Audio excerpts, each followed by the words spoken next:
Welcome to the Bookworm Duo, where we explore a variety of books. Let's get started. Today, we are strapping in for a deep dive into one of John Grisham's signature thrillers, The Widow. It's a great one. It really is. And our mission today isn't just to, recap the plot. We're going through the events chronologically, for sure, but we're really focusing on the core themes. We're talking about massive hidden wealth, the corruption that just seems to follow it. And the really dangerous lengths people will go to for money. And not just, the obvious criminal. Exactly. We're talking about supposedly respectable professionals. It's a journey that it starts with a whimper and really ends with a huge societal bang. And right at the center, you have these two people caught in this, legal and moral trap. So who are they? Well, on one side, you've got Simon Latch. He's the small-town lawyer, just drowning in debt, totally desperate. And on the other side? Eleanor Nettie Barnett. She's the client who walks into his office and seems to promise him this multi-million-dollar escape route. But what she actually delivers is, well, a complete nightmare built on some really deep, dark secrets. That initial setup is so important for understanding everything Simon does later. I mean, we meet him at his absolute rock bottom. Oh, it's the definition of desperation, both personal and professional. Every single thing he owns is mortgaged. And he's living in this tiny office suite he calls the closet. Yeah, and his home life is it's dissolving. He's already talking divorce terms with his wife, Paula, after 17 years. And the financial weight is just crushing him. He's still paying the, $2,800 a month mortgage? Alone on a house he doesn't even live in anymore, all while his law firm is barely breaking even. This isn't just, oh, I have some debt. This is, existential fear. Exactly. So when you're staring that in the face, any little life raft looks like a miracle. And right into that vacuum walks Nettie. Right. And she seems so unassuming on the outside, just a modest widow. But she has this unbelievable story about her late husband, Harry. Who, ironically, despised debt. Hated it. And his solution was, apparently, to hide a fortune. Nettie explains he had this massive secret nest egg, and he set it up to be jointly owned. Which is key, right? So it bypasses probate. Precisely. It should pass directly to her.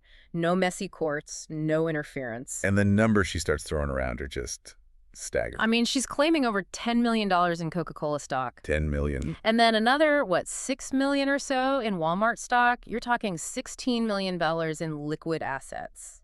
To a guy like Simon, that's not just life-changing, it's reality-altering. It totally transforms his thinking, instantly. He goes from quibbling over a useless motion and a worthless lawsuit to smiling, because he's already calculating his fee. He figures he can clip the estate for about 10%. Which is almost $2 million. $2 million, yeah. A guaranteed fee. And that's the moment right there, that the ethical line just, it blurs into something much darker. Oh, it's predation. That money becomes his obsession. It's his only way out. We see his internal thoughts just shift completely. He's plotting to get rid of his wife, his secretary, Matilda. And then there's that really chilling line where he admits he's just waiting patiently for Eleanor Barnett to succumb to the years. Yeah, the money corrupts him immediately. It's an insidious trap. But the red flags start popping up right away, don't they? Even to Simon. Oh, absolutely. Nettie is just a walking contradiction. She claims all this wealth, but she drives a 15-year-old Lincoln, lives in this cheap little house, and has the simplest tastes. She thinks a grilled chicken Caesar salad is like the height of fancy dining. And he's taking her on these awkward lunches. Yeah. Afghan kebabs, falafel. It's like he's trying to cage her life expectancy. That's exactly what he's doing. He notes that she's thin and frail, but then he gets actively annoyed at the thought she might live another 10 years. He is literally wishing his client ill health to get his money faster. And her family situation is just as messy. She tells him her stepsons, Clyde and Jerry Corsack, are totally estranged. And they turn out to be trouble. Big trouble. And her niece, Maggie, is a veterinarian in Africa studying giraffes. So she's completely out of the picture. The money is all hers. Which brings us to the family drama. It's not just passive dislike, it gets violent. Oh, it gets brutally violent. And not against Nettie, but against her former lawyer, Wally Hackerman. Yeah, tell us about that scene. It's shocking. Clyde Corsack, one of the stepsons, just bursts into Thackerman's office. He pulls a gun. A small, shiny, black automatic pistol. Throws hot coffee right in the lawyer's face and then just starts beating him on the floor. All of this is over Nettie's old will. And the only thing that stops it is the secretary, Fran, who grabs the gun and fires it into the ceiling. Total chaos. But here's the kicker, the delicious irony of it all. This whole violent assault was over Wally's old will. Wait, a will that Simon had already? Exactly. Simon had already, quietly, had Nettie sign a new will, revoking the old one.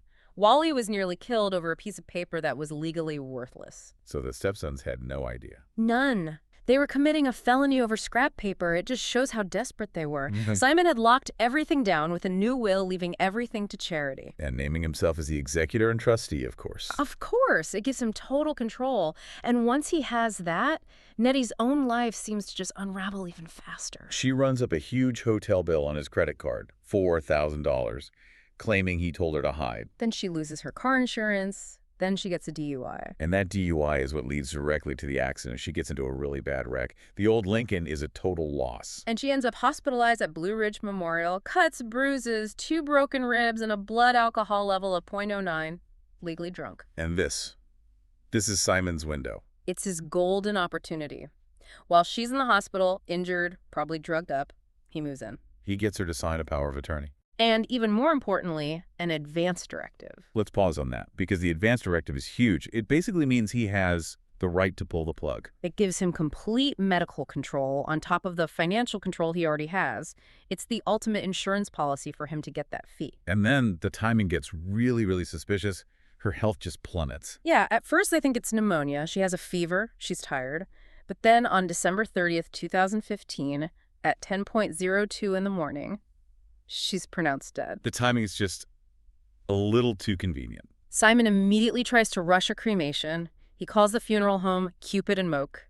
If that had gone through, all the evidence would have been destroyed. But it doesn't. This is the big pivot in the story. It is. At 10:06 a.m., just 24 minutes after she died, an anonymous call comes in to Detective Barr. A disguised male voice. Right. And the call just raises enough suspicion to halt the cremation. That one phone call changes everything. Without it, Simon probably walks away with it all. So the autopsy happens, Yeah. and the results are definitive. Nettie did not die of natural causes. The lab analysis of some ginger cookies. Cookies that Simon bought and his secretary Matilda delivered to the hospital. Those cookies showed significant levels of thallium. Thallium, the classic poisoner's poison, right? It's colorless, odorless. And its symptoms mimic other illnesses like the flu or pneumonia. It's the perfect murder weapon for making a death look natural. And just like that, the greedy lawyer story becomes a murder mystery. Simon Latch is arrested. His own defense lawyer, Raymond Lassiter, lays out the prosecution's case perfectly. He basically says, greedy lawyer finds out an old lady has a fortune, prepares a will, gets power of attorney, gets the right to pull the plug. Which he does, Yep. conveniently on December 30th. And then her death is suspicious. It's an open and shut case for the jury. Yeah, that narrative is just impossible to beat. The trials in Virginia Beach, the prosecutor points to Simon's greed, points to the cookies. And he's convicted. No surprise. But this is Grisham, so the story's just getting started. Post-conviction, Simon refuses to give up. He starts his own investigation from his old office. He has to use every connection he has. He gets an FBI friend, Landy, to run background checks. And then he finds Xander, a hacker. A hacker? Yeah, through a friend in prison. And for $500, Xander tracks down an online dealer in Singapore who sells thallium. So he's got a source. It proves someone bought it deliberately. It's a start. But the real breakthrough comes from Matilda, his old secretary. He finds her working at an Avis counter, going by Maddie. And she confesses something huge. She tells him she was the anonymous caller. Wow, why? Because she suspected her boyfriend, and her boyfriend was Jerry Corsack, Nettie's stepson. No way. Yes. She'd met him when he came to the office, and after Nettie died, she put it all together. She thought he did it. So now the suspicion shifts to the stepson. But Simon still needs to prove who actually did it. And he finds that proof by connecting with a lawyer in Pennsylvania named Alan Teal. And Teal was involved in wrongful death suits against the same parent company that owns the hospital where Nettie died. Fendamore Health.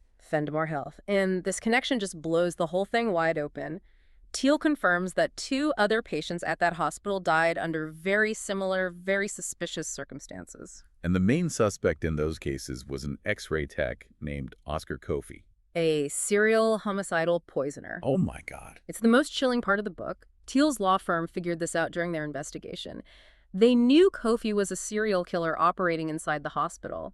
But instead of calling the police, What did they do? They took a massive settlement from the hospital. Massive settlement, and they buried the whole thing under an airtight non-disclosure agreement, an NDA. So they let a known serial killer walk free to protect the hospital's bottom line. That NDA is the true villain of this story.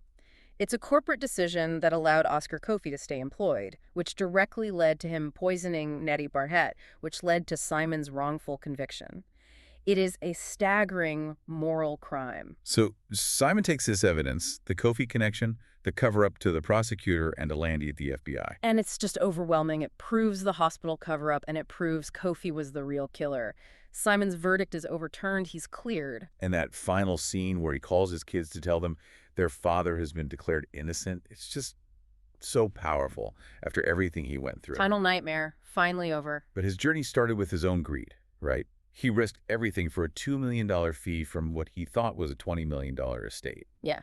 In the final irony. The fortune was basically gone. There was less than $500,000 left. He destroyed his life for something that was almost worthless. It makes his personal greed look almost petty compared to the institutional corruption that was exposed. That's the real takeaway. The shocking part isn't Simon's moral failure. It's the system. It's a huge law firm and a major healthcare company using a financial tool, an NDA, to actively conceal a serial killer. That decision is what killed Nettie Barnett. It raises a huge question, not just for the legal system, but for all of us, When does a company's duty to limit its financial liability end? And its basic ethical responsibility to protect people from a known murderer begin? And the book suggests that when millions of dollars are on the line, ethics often takes a distant backseat. The idea that murder can be covered up to keep a stock price stable is the real poison here. Thanks for joining us. Subscribe for more bookish adventures and hit that like button if you enjoyed the ride. Don't forget to share the knowledge, spread the word.